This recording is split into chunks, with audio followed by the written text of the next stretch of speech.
안녕하세요. 럭스 부동산의 김 사장이고요. 오늘은 제가 요즘에 좀 많이 이슈가 되고, 사실 근데 이 이슈는 과거서부터 이슈가 됐었던 건데, 우리가 흔히들 전세 사기라고 얘기하죠.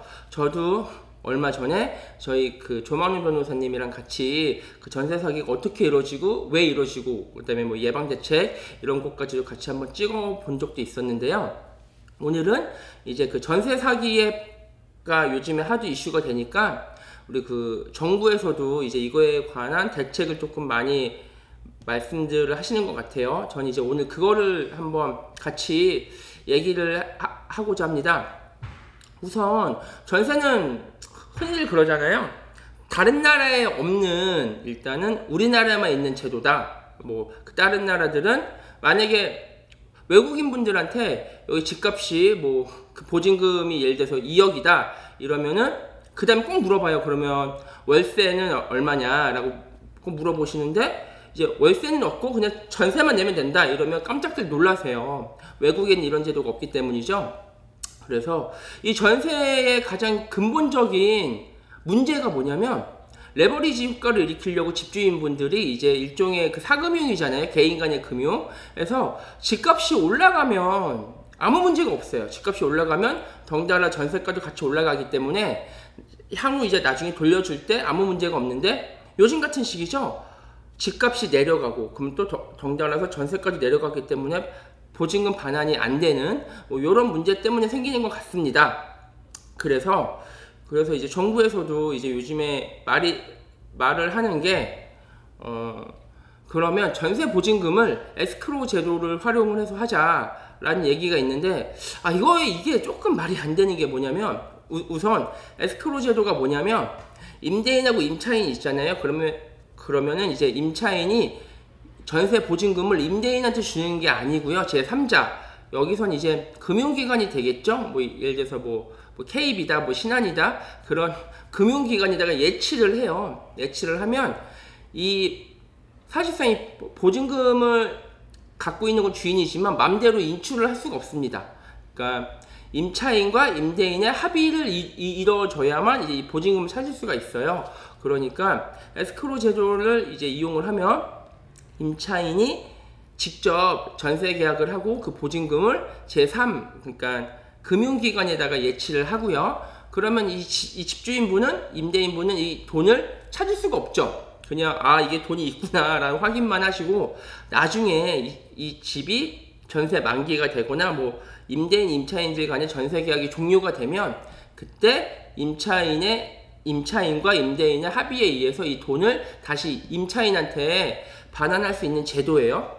그러면 이게 근본적인 게 이게 가능할까 싶어요. 이게 왜냐면 우리가 목돈이 필요하기 때문에 임대인 분들은 전세를 놓는 거잖아요. 근데 이 전세금을 내가 갖고 있는 게 아니고 임차인 분이 은행에다가 에스크로우 제도를 활용을 하면 임대인 분이 결국은 이 전세를 놓는 의미가 없어지는 거예요. 아무런 의미가 없습니다. 그러니까 이게 그래요. 전세 제도를 없애자라고 얘기 좀 나오니까 전세 제도를 없애진 못하겠죠. 개인과 개인 간의 이제 거래를 왜냐면 전세 제도 충분한 단점도 있지만 이점도 있어요. 이점도 있기 때문에 없애진 못하는데, 대신 에스크로우 제도를 하자. 근데 에스크로우 제도를 한다는 게 결국은 전세 제도를 없애자는 얘기 아닌가요? 왜냐면 아무도 그렇게 할 임대인은 없기 때문에. 또 하나, 신도시를 예를 들어 볼게요. 저희 이 검단 신도시 특히 이제 입주를 할 시기에는 주인분들이 이 전세를 놔서 전세금으로 우리 그 분양가와 옵션 확장기 뭐 이런 것들에 다 충당을 하잖아요. 그러면 건설사들도 만약에 이 에스크로우 제도가 된다고 하면 입주장인 지역들 있잖아요. 예를 들어서 임대인분이 이 보증금을 가지고 집 잔금을 치르시는 이 지역 되게 많아요. 사실상 첫 아파트 입주는 거의 대부분 다 그런 거라고 볼 수 있으니까. 그러면 이 건설사들도 동의를 해줘야 돼요. 왜냐면 집주인분이 아파트 보증금을 이용해서 건설사 잔금을 치르는데, 건설사들도 이 임차인분이 은행에다가 예치를 하게 되면 건설사들도 찾지를 못하잖아요. 그러면 아파트 잔금을 이뤄질 수가 없는 거예요. 그러니까 이게 과연 전세 제도를 없애자는 얘기가 에스크로 제도랑 같은 얘기인가 아닌가라는 생각이 들어요. 이렇게 나오니까 이제 전세 보증금 전액을 말고 일부 금을 조금 에스크로 제도를 좀 이용을 하자 이런 얘기가 나오는데, 이러면 전세가가 더 올라가지 않을까요?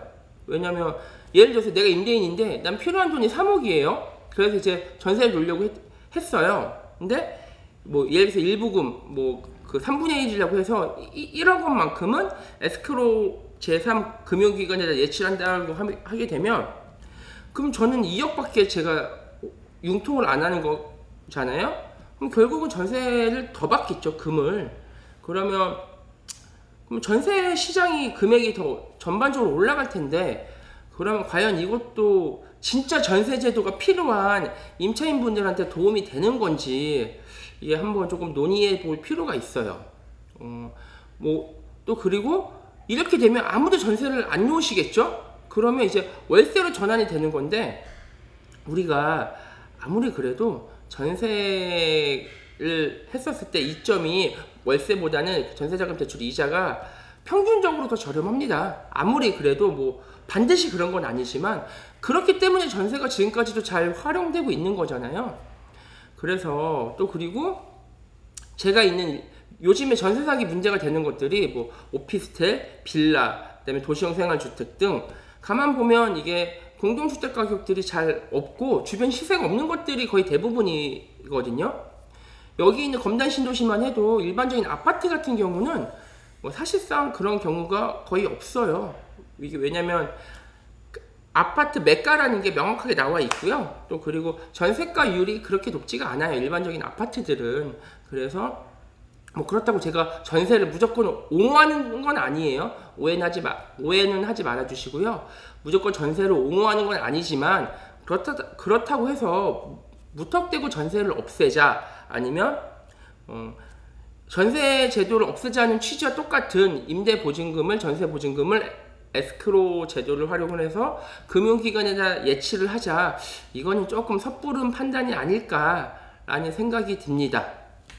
그래서 오늘 제가 하고 싶은 말은 뭐 예방책은 어쩌고 저쩌고 저도 잘 몰라요. 뭐 어차피 그런 것들은 우리 나라, 우리 국가 훌륭하신 우리 그 선생님들께서 해주시는 건데, 요즘에 하도 전세가 제도가 말이 많고 뭐 없애자 이런 얘기가 나오니까, 우리 일반적인 이 부동산 시장에서는 전세 제도를 이용을 해서 잘 만족하게 거주하시는 분들도 꽤 많다라는 걸 한번 이렇게 꼭 어필하고 싶어서 이렇게 영상을 틀어봤습니다. 근데 아무쪼록 그 전세 사기에 피해 입으신 분들은 잘 해결하시길 바라고요.